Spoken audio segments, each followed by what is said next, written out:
اور آج الحمدللہ یہ 14واں سپارہ شروع ہو رہا۔ آج اس کی سورت شروع ہو رہی ہے اور اس سورت کا نام ہے سورۃ الحجر۔ حجر اس کے کئی ایک معنی ہیں۔ ایک معنی اس کا منع کرنا، اسی میں عربی میں جو مسائل شرعیہ کی کتابیں ہیں فقہ کی، تو وہاں پہ ایک عنوان قائم ہوتا ہے کتاب الحجر۔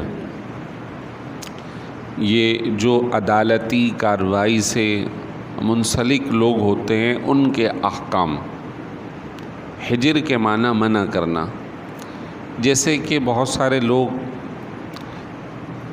کسی کے مقروض ہو جاتے ہیں اور اس مقروض کے خلاف عدالت میں کیس دائر ہوتا ہے، اور جس کا پیسہ اس کے اوپر ہوتا ہے وہ کہتا ہے کہ میرا مال مجھے دلوایا جائے، تو عدالت اس کے اوپر بینڈ لگاتی ہے کہ بھئی آپ نے جائیداد اس وقت تک نہیں بیچنی جب تک کہ آپ فلاں کی رقم ادا نہ کر دیں، یا پہلے اس کو دینے ہوں گے اس کے بعد۔ تو اس کو جو بین لگایا جاتا ہے اس کی مختلف وجوہات ہیں۔ تجارتی خسارہ ہو سکتا ہے، قرض ہو سکتا ہے، چیٹنگ ہو سکتی ہے، گورنمنٹ کی طرف سے کوئی کرپٹ ہونے کی وجہ سے اس کے اوپر عدالتی بینڈ لگتا ہے۔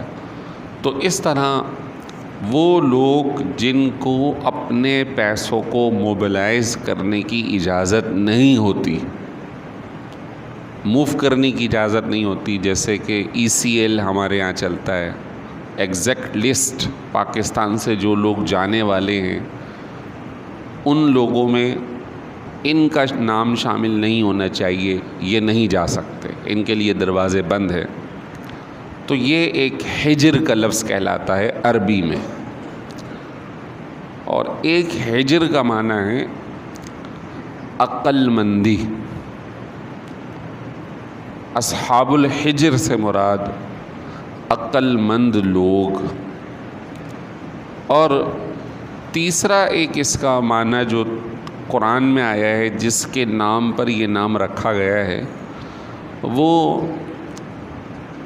مکہ مکرمہ کے قریب وہ علاقہ جہاں پہ قوم سمود آباد تھی، اس علاقے کا نام حجر تھا۔ حضرت صالح علیہ السلام کی قوم کے جن پر اللہ کا عذاب آیا تھا اونٹنی کو مارنے کی وجہ سے۔ تو قرآن کی آیت ہے وَلَقَدْ كَذَّبَ أَصْحَابُ الْحِجْرِ الْمُرْسَلِينَ، تحقیق حجر والوں نے انبیاء علیہم السلام کو جھٹلایا، ان کا انکار کیا۔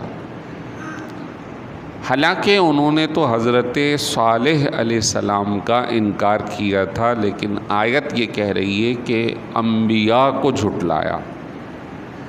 تو تفسیر میں آتا ہے کسی ایک نبی کا بھی انکار ایسا ہی ہے جیسے سارے نبیوں کا انکار، کیونکہ سارے نبیوں کی تعلیم میں توحید و رسالت، جنت و دوزخ بنیادی نظریے ہو بہو ایک ہی ہیں۔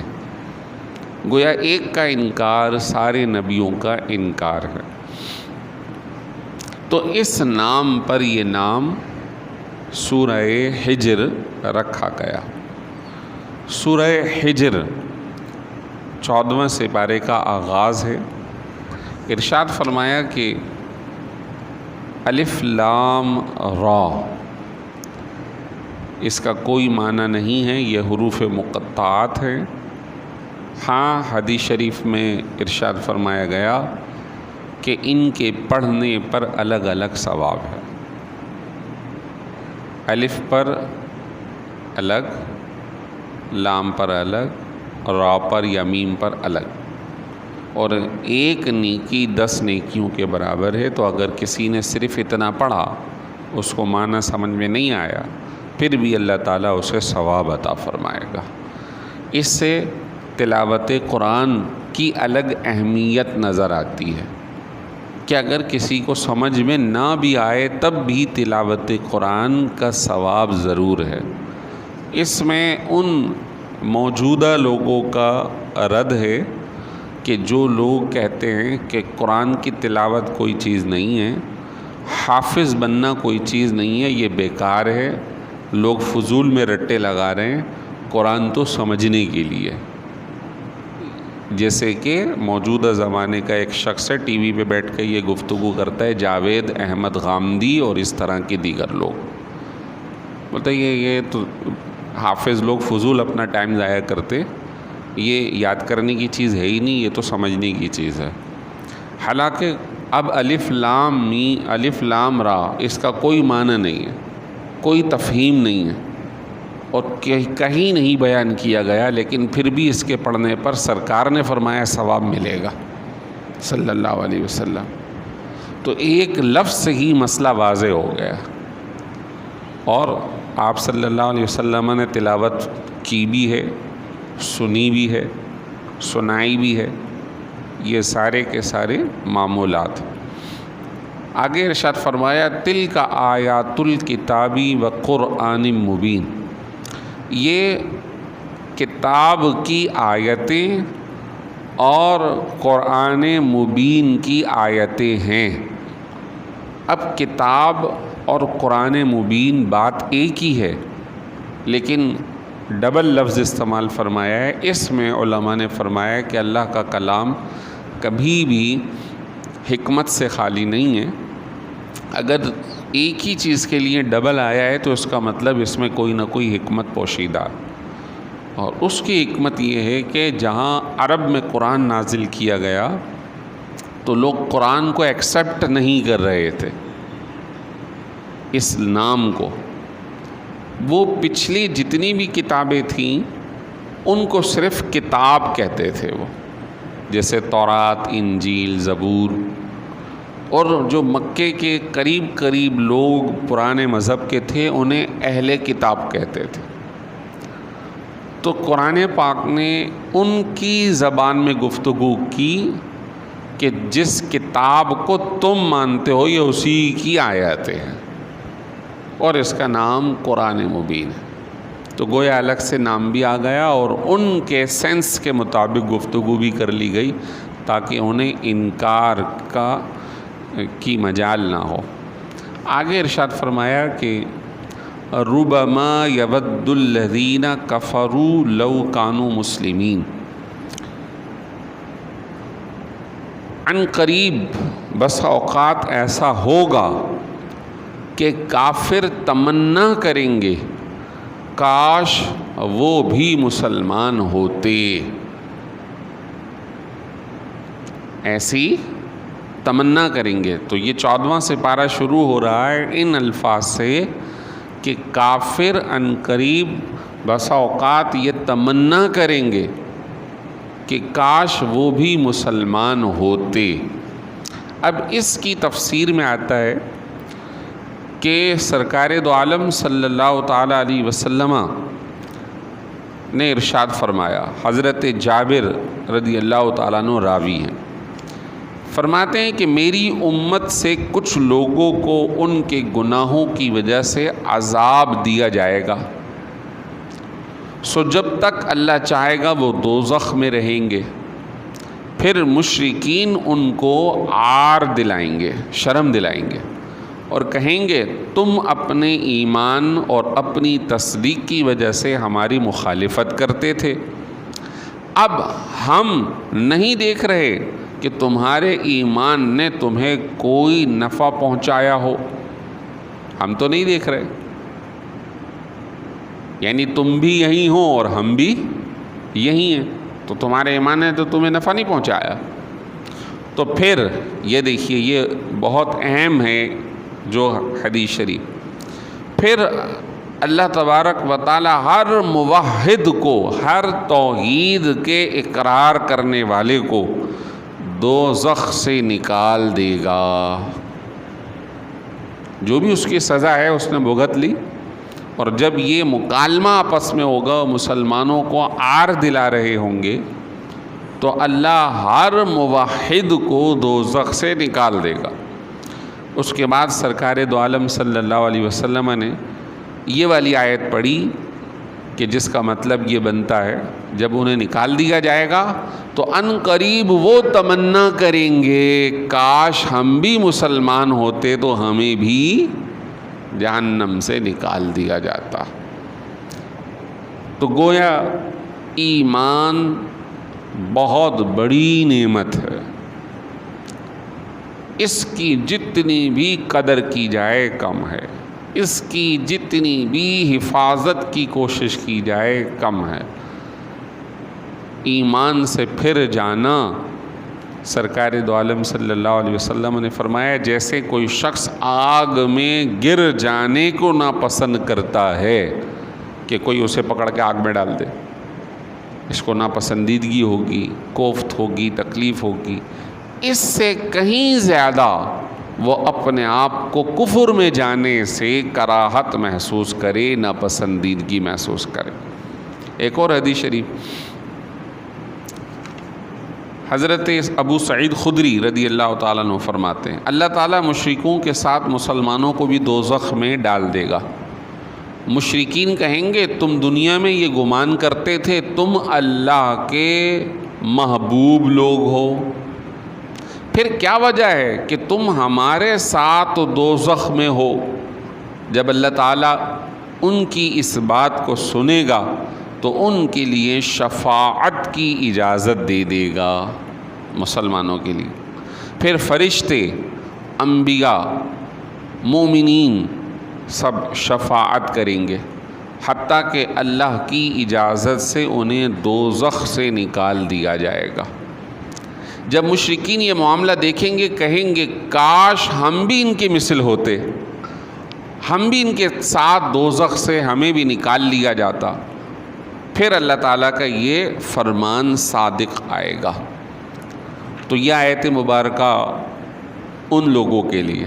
مزید ارشاد فرمایا اگلی آیت ذرہم یأکلوا ویتمتعوا ویلہہم الامل فسوف یعلمون، اے حبیب انہیں چھوڑ دیجئے، کھاتے رہیں، دنیا کے مال سے لطف اندوز ہوتے رہیں، ان کی امیدیں انہیں مشغول رکھیں، فسوف یعلمون ان قریب انہیں معلوم ہو جائے گا، ان قریب انہیں معلوم ہو جائے گا۔ بڑی آیت، یوں سمجھ جائیے کہ ایک شخص جو سمجھتا نہیں ہے نا تو اس کو اس کے حال میں چھوڑ دو، پھر جب وہ خود ٹھوکر کھاتا ہے شدید قسم کی پھر اسے صحیح کا سبق ملتا۔ یہ آیت انہی مضمون میں سے ایک ہے۔ نہیں سمجھ رہے، نہیں نصیحت قبول کر رہے، نہیں مان رہے، انہیں چھوڑ دو، کھائیں پئیں، ان کے مال انہیں مشغول رکھیں، ان کی امیدیں انہیں غفلت میں رکھیں، جب یہ مریں گے تو ان کو پتہ چل جائے گا، جب یہ پھنسیں گے تو انہیں پتہ چل جائے گا، جب یہ عذاب میں گرفتار ہوں گے تو انہیں پتہ چل جائے گا، سارے معاملات کھل جائیں گے۔ ہوتا ہے، زندگی ہے ہماری، اور زندگی بڑا سبق دیتی ہے۔ کوئی ہمیں سمجھدار سمجھاتا ہے تو ہم نہیں سمجھتے، بڑے سمجھاتے ہیں تو چھوٹے نہیں سمجھتے، بلکہ آج کا جو ٹرینڈ چل گیا ہے ابا آپ کو کیا پتا، ارے اماں آپ کو کیا پتا۔ ہاں واقعی انہیں نہیں پتا بھائی، ہاں واقعی انہیں نہیں پتا۔ جو آج حال نوجوان طبقہ، چھوٹا طبقہ اپنے بڑوں کی نصیحت نہیں لے رہا اور انہیں اس طرح بے عزت کرتا ہے، ماں باپ کے منہ آتا ہے، بڑوں کے منہ آتا ہے، تو پھر اسے وقت سمجھاتا ہے، اور وقت بھی ایسا سمجھاتا ہے کہ وہ یاد رکھتا ہے زندگی بھر۔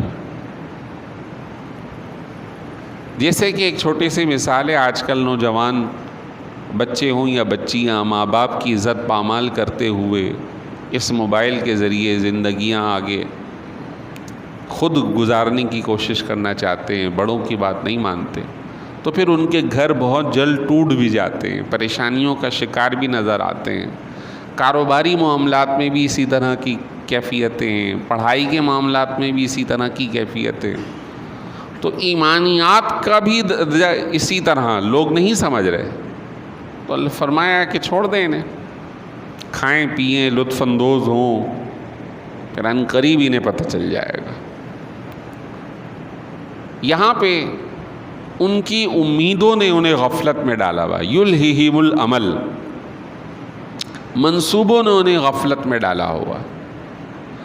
آج کچھ کیفیت ہماری بھی یہی ہے کہ ہم اپنی زندگی کے اتنے منصوبوں کے اندر گرفتار ہیں کہ ہمارے ان تمام منصوبہ جات کے اندر دینی منصوبے نہیں ہیں،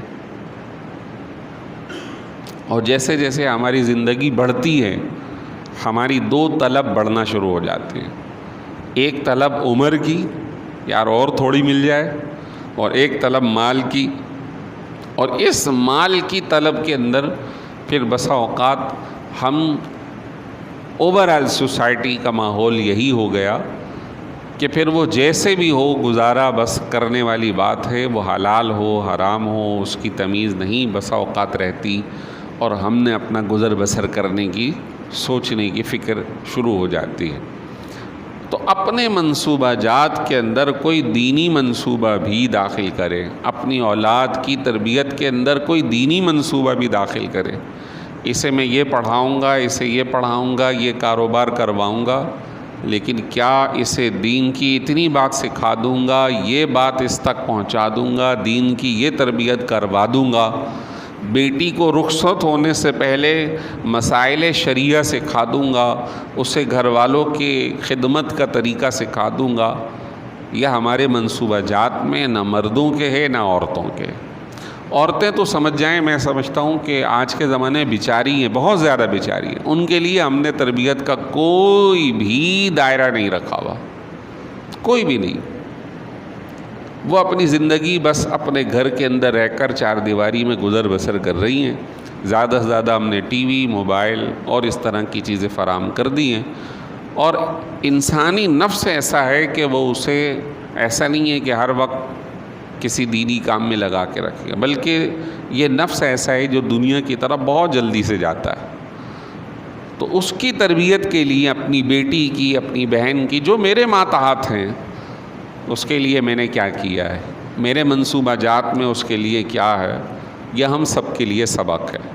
تو فرمایا یہ دیکھیے یہ آیت اگر ہم اپنے لیے سوچیں، کھانے دو پینے دو، ان کے مال نے انہیں غفلت میں ڈال دیا ہے، تو ہم بھی یہی کر رہے ہیں، کھا رہے ہیں پی رہے ہیں، لطف اندوز ہوئے منصوبہ جات ہمارے بہت سارے ہیں، لیکن اختتام کیا ہے، قبر کیا ہے، دینیات کیا ہے، آخرت کے تصورات کیا ہیں، عقائد شریعہ کیا ہیں، ہم ان سے دور ہیں۔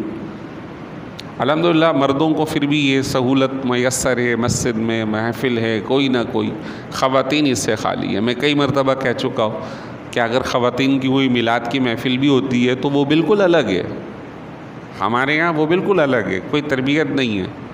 نعت خوانی ہوگی، میلاد ہوگی، نعت خوانی کیا ہوگی، نعت خوان جو عورت ہوگی وہ بن سنور کے آئے گی، بجائے جو کچھ سیکھنے کے، اور یہ الگ مسئلہ ہو جائے گا، بھائی وہ اتنے اچھی گیٹ اپ میں آئی ہے تو میں کیوں نہیں گئی۔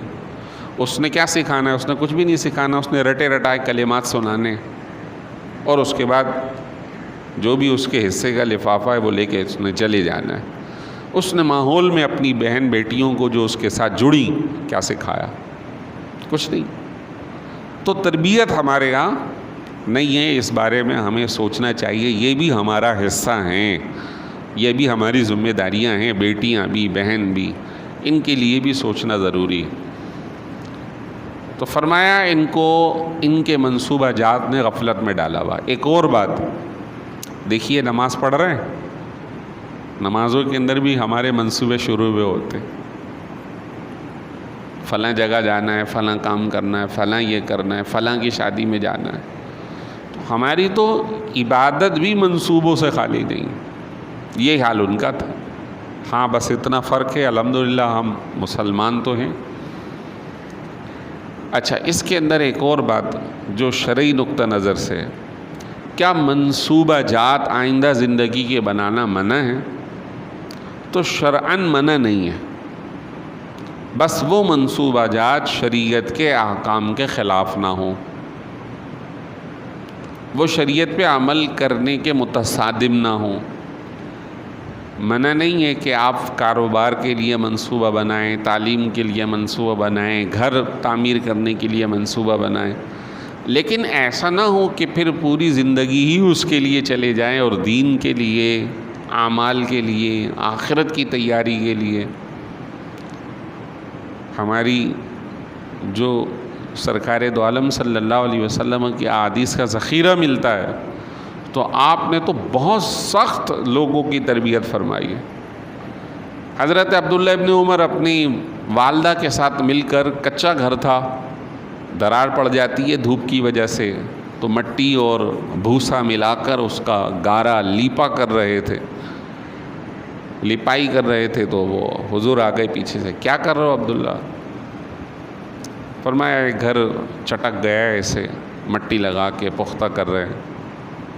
تو ارشاد فرمایا کہ معاملہ اس سے بھی بہت جلدی ہے، یعنی قیامت کا کچھ پتہ نہیں ہے، تو جتنی دیر تم اس گھر کی لپائی کر رہے ہو، اتنی دیر آخرت کی تیاری کی کوشش کرو۔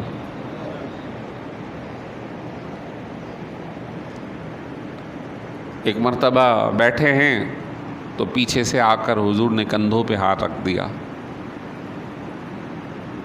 اور فرمایا کن فی الدنیا، دنیا میں ایسے رہو جیسے کہ ایک مسافر، یا وہ کہ جو کسی جگہ سے سفر کر کے ایک جگہ سے دوسری جگہ جا رہا ہو۔ تو مسافر اگر ہوتا ہے تو وہ وہاں پر قیام کے لیے کوئی لمبا چوڑا حساب کتاب نہیں رکھتا، مختصر کھانا پینا، سامان، بستر ایک عدد اور جلد از جلد نکلنے کا ارادہ۔ اسی طرح جو مسافر ہے وہ بھی مختصر چیزیں رکھتا ہے۔ تو فرمایا تم اپنے آپ کو اتنے دنیا میں مصروف نہ رکھو کہ پوری زندگی تمہیں یہیں مرنے کے بعد بھی یہیں رہنا ہے، بلکہ یہاں سے کہیں اور جانا ہے۔ تو اتنا حساب کتاب رکھو کہ زندگی جس سے گزر بسر ہو جائے۔ اب بسا اوقات ہم اتنے بڑے منصوبے، اتنے بڑے گھر اور اتنے بڑے بنگلوں کے لیے زندگی کاٹ دی، چلتے چلے جا رہے ہیں، بوڑھے ہو گئے، لیکن اب بھی وہاں نہیں پہنچے اور نہیں پہنچ سکتے۔ اللہ تعالیٰ نے جس کے لیے جو مقدر کیا ہے وہ اتنا ہی ملے گا۔